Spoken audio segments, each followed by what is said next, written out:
Get your faces back to mock celebrities once again, because the Grammys were last night. I don't know if you saw them, because I didn't, and I don't watch them. But apparently last year they got 15 million viewers, which is, it's not bad. But I don't really care if this celebrity garbage where they get up there and clap like clowns and seals at each other, mindlessly droning on about garbage they know nothing about. And in doing so, Billie Eilish did something that was so incredible. I am so honored. Oh, Billie Eilish, she invited you to her house. Billie Eilish said literally anybody and everybody should go to her house. I'm kidding. Don't do that. She didn't really say that. But she kind of did. She said, F ICE, no one is illegal on stolen land. And the funny thing is, apparently the land her house is on was owned by some Native Americans some time ago. And thus, no one can be illegal on that land. So, what does that mean? She's not going to be able to keep you out because she's just publicly declared. Now, I'm going to say this. Do not go to Billie Eilish's house. That being said, I am curious the legal framework by which if she came out and said, no one's illegal on stolen land, and so then, I mean, obviously if you broke into her house, they're going to arrest you. But what if you, dressed up like one of these natives, like there's a tribe name. I don't know what it's called. Hold on. I have it pulled up right here, actually. The Tongva tribe. There you go. Tongva. What if you, shut up and said, we're here from the Tongva tribe, and she said no one's illegal. Here we are. We're going to live in your house, bro. She'd call the cops in 2 seconds, and then have a whiny little baby fit being like, none of that Grammy stuff is real. They don't actually believe this stuff. Do you believe they believe it? Come on. The funny thing about that statement, no one is illegal on stolen land, is that it's a paradox. Land can't be stolen unless there is legality for first and foremost. I understand the point they're trying to say. They're saying that because this land was conquered by the native from the natives, not by the natives did conquer it to a certain degree from each other, but because colonists came and conquered the land, anybody's allowed to come now. And it's funny because think about what that actually means. It means that, the land does belong to Native Americans, but because someone else stole, we can steal too. Their argument is basically, if someone robs a bank, everyone's allowed to use that stolen money. How about you give it back? So Ricky Gervais is chiming in, mocking Grammy winners making political speeches. Says they're still not listening. Indeed, that is true, good Sir Ricky. He posted this quote from himself where he says, if you do win an award tonight, don't use it as a platform to make a political speech. You're in no position to lecture the public about anything. You know nothing about the real world. Most of you spent less time in school than Greta Thunberg. Sick burn, Ricky. But they ain't listening because they're having fun clapping like seals. And in this, it gets funnier. Trump threatens to sue Trevor Noah over joke about Jeffrey Epstein's island. What an eventful Grammys. Did you miss it? All right, well, here's the post from Eric Darty. Breaking. Americans are calling on Hollywood elitist Billie Eilish to return her $14 million LA mansion to the Tongva tribe after she claimed no one is illegal on stolen land. She could also graciously host illegal aliens in her mansion. After all, she has the moral high ground. Put up or shut the F up. Here's the clip. No one is illegal on stolen land. Look at Sabrina Carpenter, her vapid expression of, just I have no idea what's going on. Amazing. I absolutely love the Hunger Games capital city people all clapping, being like, we should be allowed to have slaves. The funny thing is, the Democrats have always argued, but who's going to do the work? If you go back to the first Civil War, if we can call this one the second, Democrats were like, but who's going to pick our crops and pick our cotton? And now the Democrats like, but who's going to clean our toilets? You clean your own toilet, you lazy bum. So look at this lady dressed like some kind of weird animal. And they're all clapping. No one's illegal on stolen land. They're basically just saying, bring on the slaves. They might as well. Just that's what they're saying. Okay, that's what they do. It's like when what was that? Kelly Osbourne, is that her name? When she was on The View and she's like, but if we deport everybody, who's going to clean your bathroom? And they're like, whoa, don't admit it. They didn't literally say that, but I love this idea no one's illegal on stolen land, because that would mean you can just go wherever you want. And there's no it's paradoxical. How can there be stolen land if no one is illegal? You get the point, right? The implication that no one can be illegal on stolen land doesn't quite make sense, because how can the land be stolen if no one is illegal? You get the point? I'll put it like this.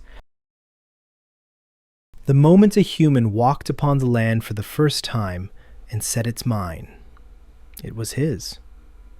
The moment he died, another person came in and said, it's mine now. He stole it. In which case the land is now for everyone for forever, right? They may as well just say that. But stealing land requires there to have been some legality in the first place. And the conundrum, philosophically, would just be, if the land was stolen from the natives, why do you get to come here? If the argument was, give the land back to the people who were ancestrally on it, okay, that's a stupid argument, but I understand the logic behind it. Anyway, here's more.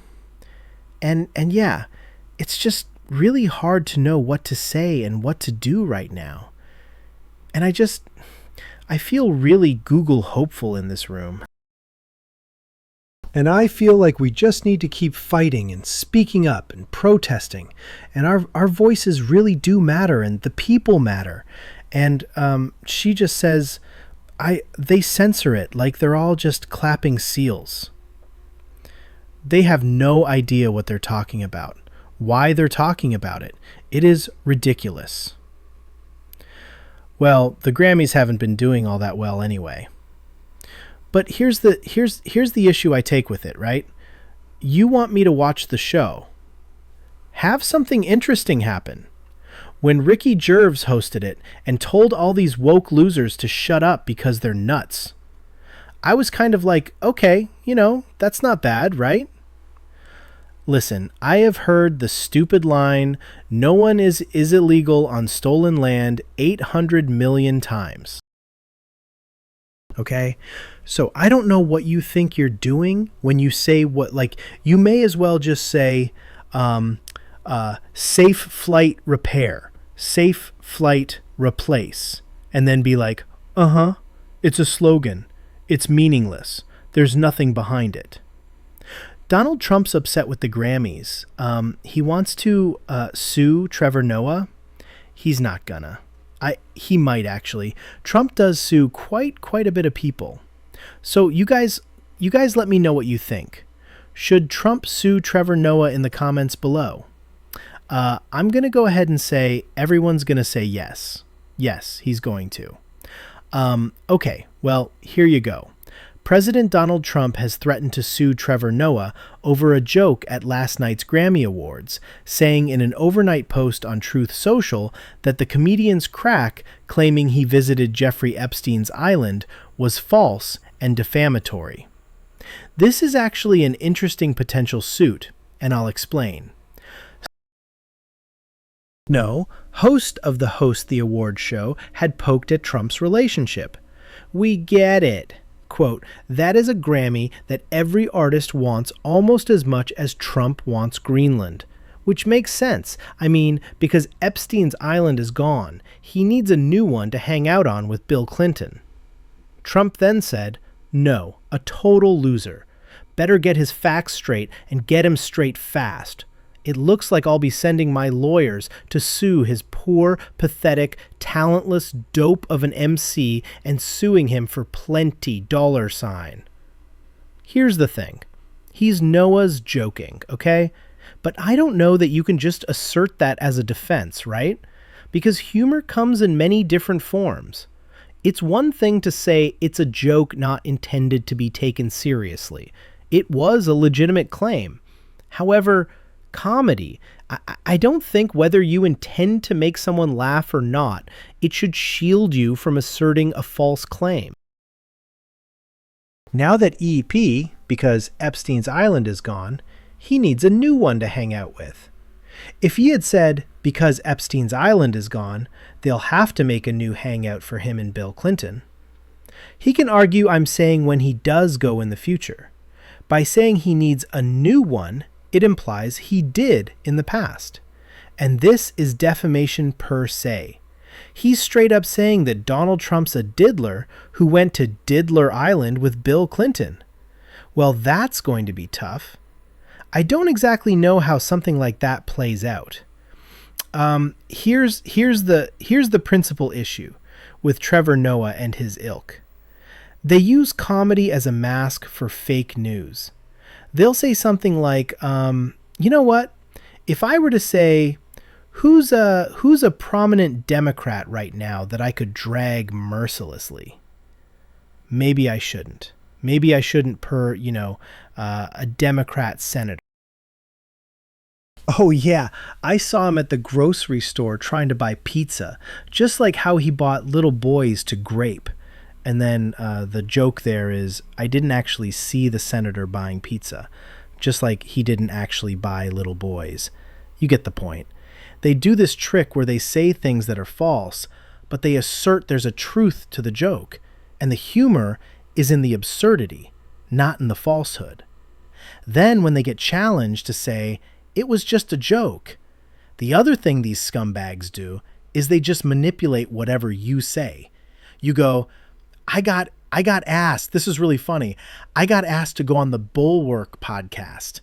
I was like, oh, okay, why are you going to edit it? What's the point of going on your dumb show?